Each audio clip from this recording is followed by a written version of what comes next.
ဒီပုံထဲကအမျိုးသားနဲ့အမျိုးသမီးကဖုံးကြောင်းကဒီတိမ်တော်ထဲမှာမူစကူသွားတူးတယ်ငရဲအိုးချိုးကတ်မဲ့အသွဲပေါ့နော်ဒီလွန်ခဲ့တဲ့တရက်ကမန်သေးတိုက်တာကြီးပျော်ပွဲမျိုး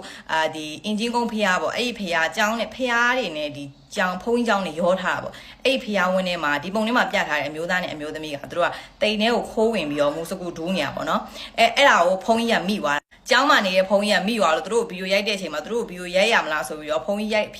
ဗီဒီယိုရိုက်နေတယ်ပေါ့နော်ဖုန်းကြီးရဲ့ဒီဖုန်းကင်မရာကိုလည်းသူတို့ကရိုက်ချလိုက်တာကြောင့်ဖုန်းကြီးရဲ့ဖုန်းလည်းကွဲသွားတယ်လို့ပြောတယ်ပေါ့နော်နောက်ပြီးတော့ဖုန်းကြီးကိုသူတို့ကပတ်စံပေးမယ်ပတ်သက်ပိတ်နေပေါ့သူတို့ပြောချင်တဲ့အထားအဲ့လိုမျိုးပတ်စံပေးမယ်မသိသူတို့ကတိမ်ကိုဟိုတယ်လိုဘာလို့တွေးချလိုက်တာပေါ့နော်ပတ်စံပေးမယ်ပေါ့ဖုန်းကြီးကလည်းမကျေနပ်တဲ့အတွက်လိုင်းပေါ်မှာတင်လာပြီးတော့အဲ့ဒီဗီဒီယိုကပြန့်နှံသွားတာကိုထဲမှာပါတာကတော့အဲ့ဒီသူတို့နှစ်ယောက်ကအဲ့ဒီတိမ်ပေါ်မှာပေါ့နော်ဘာလေးလည်းမသိခင်းတော့ခင်းထားတယ်ပိတ်စာလေးလားမသိအဖြူလေးခင်းထားတယ်အမျိုးသားနဲ့မျိုးသမီးကတော့အောက်ကပေါင်းကြီးအကုန်ကျွတ်နေပေါ့နော်အဲ့လိုမျိုးမိတာတော်တော်လေးဆိုရယ်တိမ်ကအမှန်ဆိုလို့ရှိရင်မိန်းကလေးတွေပါဆိုတော့တိမ်နဲ့ဝင်လို့မရဘူးလေနော်သူတို့ကအခုတော်တော်ဆူဆူရွာငရဲကိုချိုးကတ်မဲ့အလုပ်ကိုလုပ်နေရပါတော့ဖြစ်သွားလို့အဲ့မိသွားတဲ့အချိန်မှာဖုန်းကြီးကဗီဒီယိုရိုက်တဲ့အချိန်မှာမျိုးသားက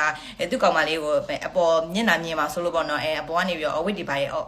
နွေးရလေးပါလေးကောင်မလေးမျက်နှာအုပ်ပြီးနေပါတွေ့ရပေါ့နော်အစတွေကဒီလိုဖြစ်မှာဆိုလို့ရှင်ဟိုတယ်တော့လေဘာလို့ဖုန်းကြီးကြောင်းတိမ်နေကိုလာပြီးအဲ့လိုမျိုးလေးလာလောက်တာတော့